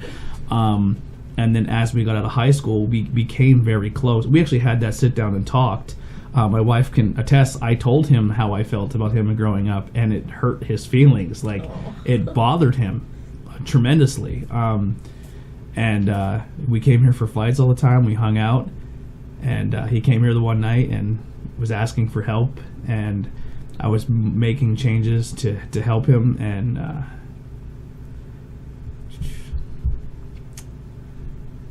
he left that night, and I never seen him again. So... yeah, so people listen to this, it can help them. Yeah.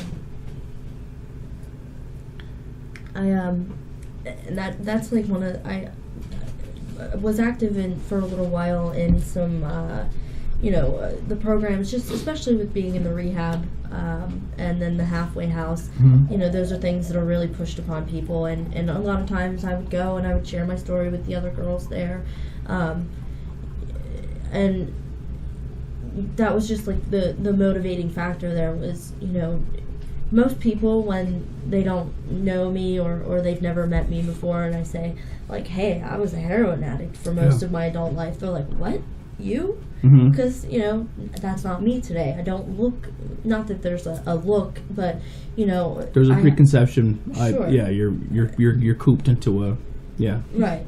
And like I pay my bills and I have an apartment and I'm not working there anymore, but like I had a really great job and all of these things just kind of fell into place after like I put a lot of hard work into it. It wasn't something that just happened overnight. Have you ever had any slip-ups in between there where...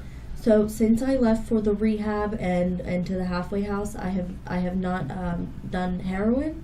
I've smoked a little bit of weed in between there, which Sorry, Mom. Yeah. But honestly, like going back to it, that weed, that stuff helps. I know you're getting that high sensation, but it's amazing for depression. It's amazing for anxiety. There is benefits to that, and I'm sure like you're not just doing the stuff that's laced with others. I mean, like it's. And I'm not justifying it, but it's and I don't currently smoke, and mostly, you know, I'm on a job search, and that's one of those things that is not good when you're job searching. But I do drink occasionally too, and that's one of the big things of why I don't participate in programs like AA and NA, because in those programs, a drug is a drug, and that includes alcohol. For me, I don't have a drink and then automatically think, oh my gosh, I need to go get high. You know, I can go out, I can have a couple drinks, and then go home, wake up the next day, and continue my now normal life. Yeah. Now, I don't want to go too much into this story, only because it's going to be something you're going to talk about. We're going to say tonight. Okay. At Culture to Culture. Right. But you had a great job. They found your history, and then you lost that job. Right. And then you're going to talk about... so if you're interested in the story, come out tonight to Culture, because there's a whole nother half of this that, you know, it's going to be talked about there. And we're going to say it's exclusive to Culture. But one of the last things I really want to dive on... but yeah, just going back now that I'm more calm, I apologize. No, don't be sorry. But for a long time, I put a lot of blame on myself and stuff. So I definitely could relate in that aspect. But now I lost my train of thought because I was starting to lose it again. Yes. So now you met, which my opinion, I mean, I don't know him personally. I just know him through the music scene and just the interactions I had with him. It's a good dude. Friend, You got a good dude. He's such a cool guy, super talented. Like I said, I don't know his background, his story. Hopefully, our friendship is getting more, that we hang out more and we can learn more about each other. That support system is back. Now you have someone you can share your life with. And how long did it take to get over that? Like, okay, like, because you're always going to have, it's kind of, how can I describe this? Brent, so if you're in a relationship with someone in your situation, like, just hypothetically, something were to happen to one of us, we've already have that bond, and the next person in line, I'm not saying has to be okay with it, but they kind of do, because that's I mean, that was somebody was taking away from you before you ever. You're not okay. Like, it's not. How can I get what you're saying. I don't know how to put it in words, but that's always going to be in your life. Yeah. You know what I'm saying? And and for him to be like, that's cool, I understand. Is that something that you guys had to work through for a little bit, or was it just immediately like he kind of understood where you were coming from? No, I mean, I have dated people where it was an issue, and partly because, you know, at one point I tried dating too soon. I wasn't ready, and it wasn't fair to those people, and they have to be mature on the same point too, because that's not something you're gonna, because you're still close to that family, right? Like some people, some guys or anything. I don't want to like put you in a pigeonhole, but like anyone in a relationship, like. For an example, this is completely not the same situation, but I have a friend. Me and him are best friends.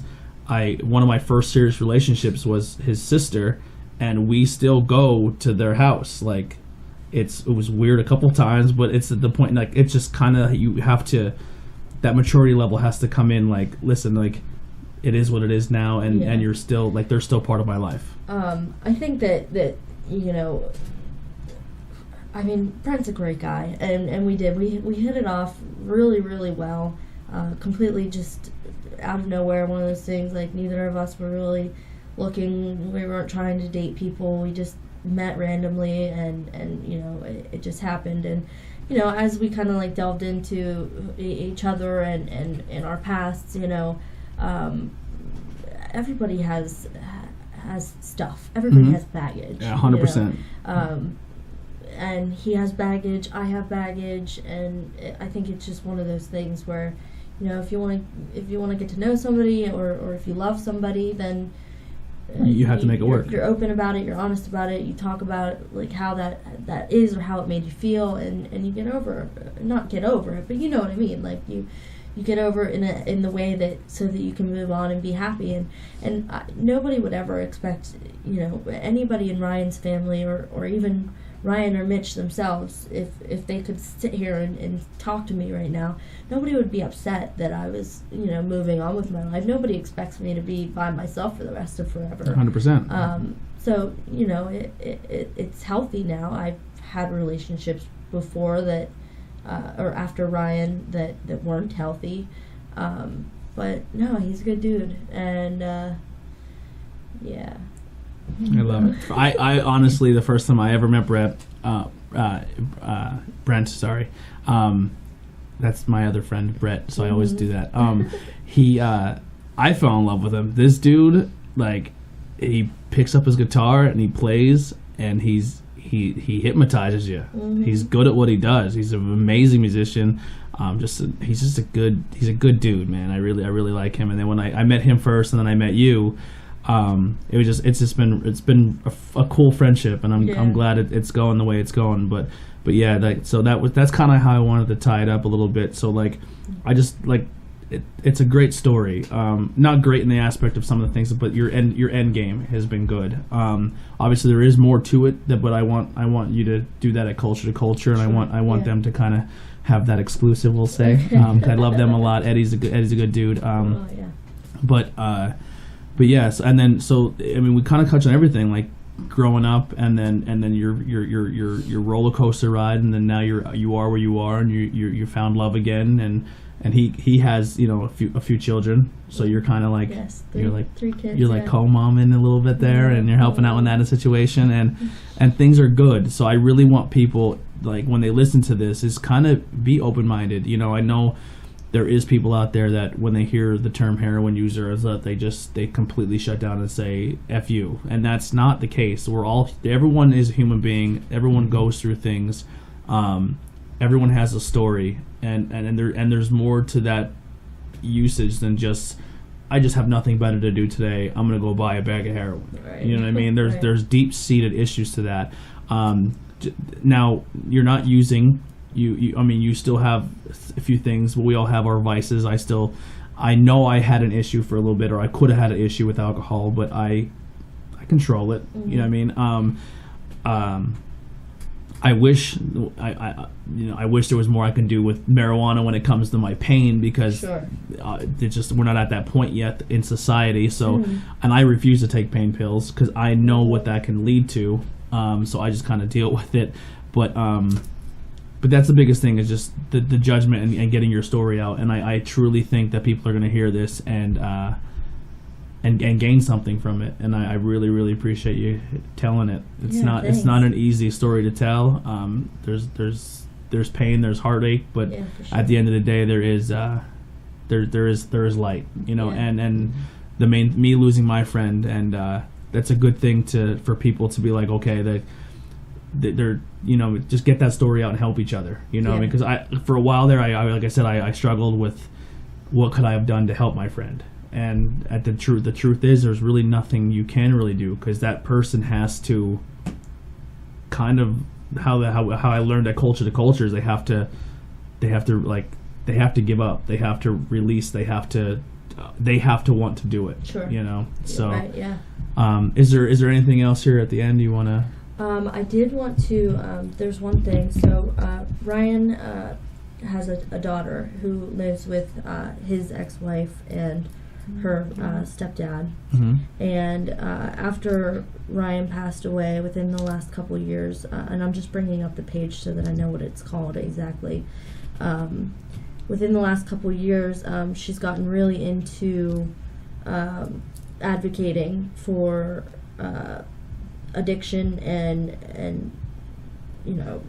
just getting people to understand more, and so Arts Against Addiction it's a nonprofit organization that she's a part of with her church, and they have a event coming up. I think it's just in a couple weeks actually, and I don't know. I guess they're just kind of bringing some people, like a talent show type thing, Okay. and taking lots of donations just to help. Is it this Arts Against Addiction? So it's actually on Instagram. The page, the Arts Against Addiction. Okay, I'll find it there then. Yeah, I'll send you the link. But it is on Instagram as Arts Against Addiction. And I'll have to find there's a link also for their website with her church. Okay, yeah, definitely send all that to me, and I'll put that in the description. But yeah, so she was young when this happened, and well, she's still young, but definitely impacted her, and with losing her uncle also, it's very important to her as well to kind of get the information out there to people, and just like what I'm trying to do here, like have people understand what it's all about, or what it can look like after the fact, so actually I do have one last quick question. Okay. If someone is listening to this, or they someone in their family is listening to this, and they know someone who's struggling, what, as an outside perspective, what advice can you give either someone going through this or someone who has someone going through this? What would your advice be to help them? So as far as somebody that would personally be struggling, I think for myself, one of the biggest things was just that I didn't want anybody else to know about it. I was ashamed of, having everybody out there know, like, that this is what I'm doing, and that I have a problem. But I think chances are, if things are to a point where you're questioning it yourself, then you have a problem, and people are probably onto it already. And it's one of those things where it's better to get out ahead of it when you can than wait until all of these things come crashing down in your life. Another thing, though, was just knowing where to look for different outlets for help. I had no idea, if you don't have insurance, then you think, well, I couldn't go to rehab even if I wanted to. But that's not true. It can be difficult, but it's not impossible. There's a lot of resources out there, and I know sometimes it's hard to find those, but things like Culture to Culture and getting all of these people together in communities, or even AA or NA, you find any meeting somewhere and sit down, they're going to have tons of people who can give you helpful information on locally where there might be a rehab or somewhere for you to go and talk to somebody. There are resources out there to people. It's just utilizing them or asking for that help, and it can be hard to do. As far as family goes, my family really just did the right thing, I think, with just constantly, I wasn't thrilled, obviously, about the whole intervention and coming home or coming downstairs and seeing them all sitting around. But, they all did that because they loved me. And did it make it easier, because you said it's kind of like it's like your secret all the time. When you came down and your family kind of hit you with the, we know, so you don't have to have that burden on your chest anymore, so you can kind of be more open about it in a conversation where you can have that, so say if, I know someone's going through something and I just don't say it, but I kind of hey, I come to you and hey, I know you're going through this, and you kind of build that. Now I kind of take a little bit of weight off your shoulders because now you're not being so secretive around me. Do you think that helps? For me personally, I just no, because I lied. Yeah. And even they were all sitting there, everybody at once, saying, we know that there's something going on. And you're just like, no, there's not. And I still, yeah. And that was just, the ugly part of my addiction coming through and trying to make everybody else seem like they were crazy. Yeah.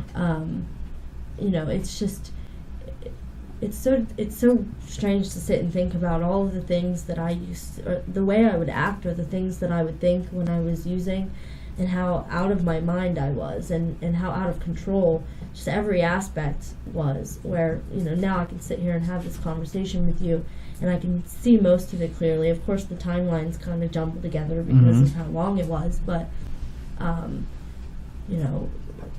just the difference between being clear-minded, you know.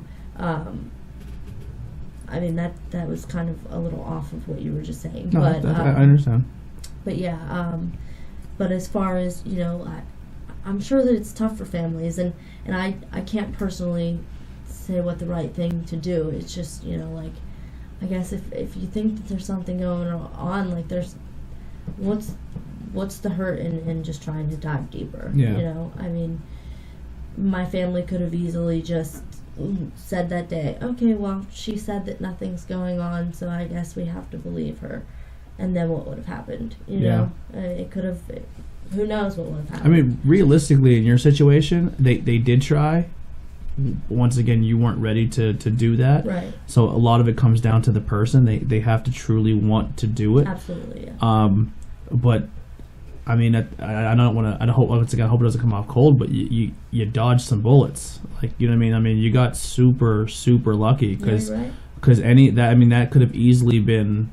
Could have been me. It could have been you, 100%. So it's awesome that you dodged those bullets and you've learned from it, and now you're helping other people. So maybe because you can always listen to someone else's story and hopefully get something out of it, but it just I can't stress enough if this is something you're going through or it's a ticking time bomb. It's not going to end good unless you change it. Yeah. There's no end game to this. Like, there really isn't. Like, either you get clean or you leave. That's really the truth of it.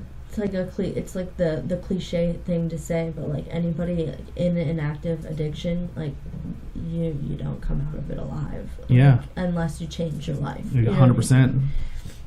And I mean, you have people every day who you get what they call the bad batch, where someone gives you something that you shouldn't have in it, and it's even worse. You know what I mean? You think you have it under control because you know how much to do and how much to put in and how much to go about it, but you really don't. You don't know what you're doing. Right. Like, you don't know where you're getting it from in the whole nine. Any last closing questions or comments? It's definitely a comment more than a question. But I definitely want to thank you for coming here and being willing to do all of this. Because for me personally, I don't know a whole lot about this area of things, and in my book, it's one of the bravest things to sit and talk about struggles of any kind, and it's not something a lot of people do. Right. So having this opportunity to let those hear your story that maybe are afraid to talk about their struggles with people, it's great to have that outlet, and for you to give them that opportunity to hear your story and hopefully change any direction, because they may be at that one moment at that time that they're like, oh, could things change now or later? And then hearing your thing, it could be, okay, I'm not going down this rabbit hole. I've heard what someone has gone through, and I don't want to go through that. Right. So, like I said, I want to thank you definitely for thank being you. willing to sit here and talk about this. Because someone who can listen to this, that you exactly said that's going through this, they could relate to your, like, there could be even the small things in your story, like something that latched onto me. I can't relate to it, but just like the smell of a bathroom, and like someone who is in that process could be like, all right, this isn't, sorry for my language, this isn't bullshit. Right. This person, this is a legit thing. Like, I want to make a change. You know what I mean? That's and I can put every website, every phone number on the link in the descriptions for if you or anyone needs help, call these numbers. Yeah. But there's no personal connection with those numbers. I could be wrong, but that's what it feels like. The biggest thing, and how you kind of brought up, the biggest thing I can say is completely from an outside source. I don't know much research. I know you have a lot more, but the people at Culture to Culture. Yes, that absolutely. I mean, even if you're not familiar what we're talking about, or you maybe have a family member that does, or you yourself are going through that, get out to Culture. They do it every Friday night. They're expanding on hopefully getting more days, which I think would be phenomenal. Yeah. And this is just an open thing. If you are not in the Pottsville area and you want to go to Culture on a Friday night and you can't get there, message us. We will make sure you get a ride there, because it's something I feel like you can talk to the right person there, and I truly feel it can change your life. Yeah. 100% change your life.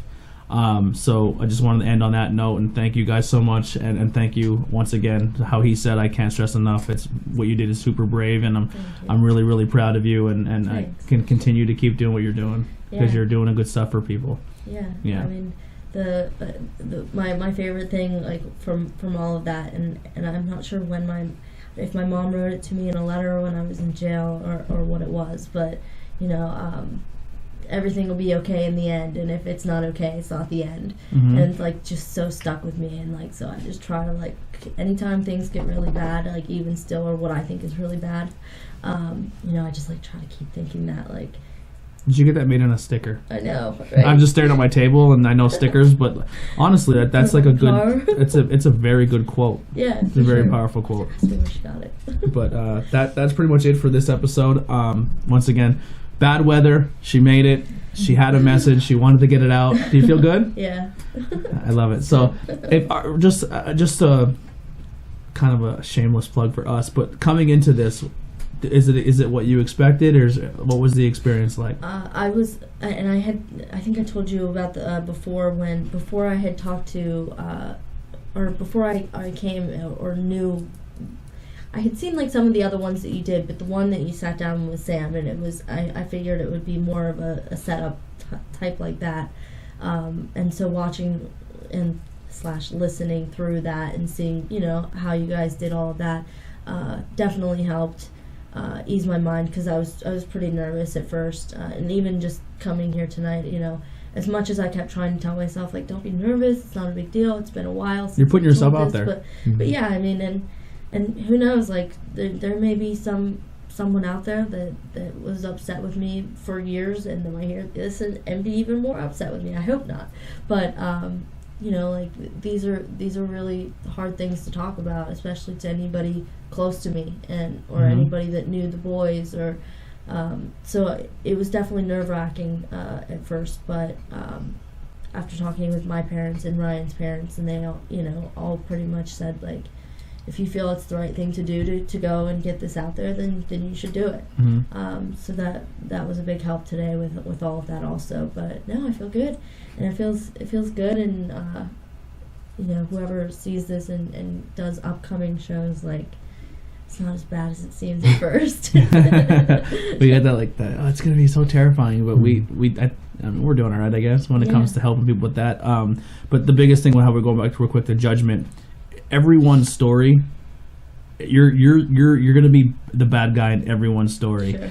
And the biggest thing I could tell people, and a lot of people when they do this, they're like, well, that's a perception they have. Like, how are people gonna see me when they come on this?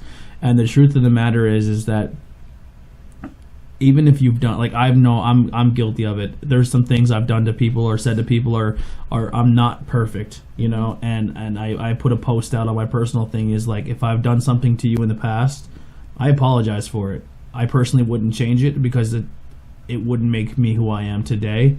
Just know that that's not the person I am anymore, and if you can accept that as my apology, that I've made a personal change, then thank you. Yeah. I mean, and for people that I did care about, that I maybe walked away from, it was nothing personal. It's just what I needed to do as personal gain. I have no bad qualms for you. I hope nothing terrible happens to you. It just, I had to separate myself a little bit. And if we meet later on down the path and we're both in a great place, then let's reconnect. But that's kind of how it is, and hopefully more people will see the story that maybe had those impressions or had different thoughts about you, and say, okay, she's been through hell, and now she's not, and she's happy, and I'm happy for her that she's happy, and that's the best thing we can get out of that. But we're gonna wrap it up there. Thank you guys so much for tuning in, and we'll see you next episode. We're gonna be talking to Brian Finneran. And he's going to be talking about, some grieving process and some other stuff too. I don't want to give too much away, but it's going to be a really, really fun interview. So we look forward to it. Thank you guys so much, and see you guys soon. Let me do that.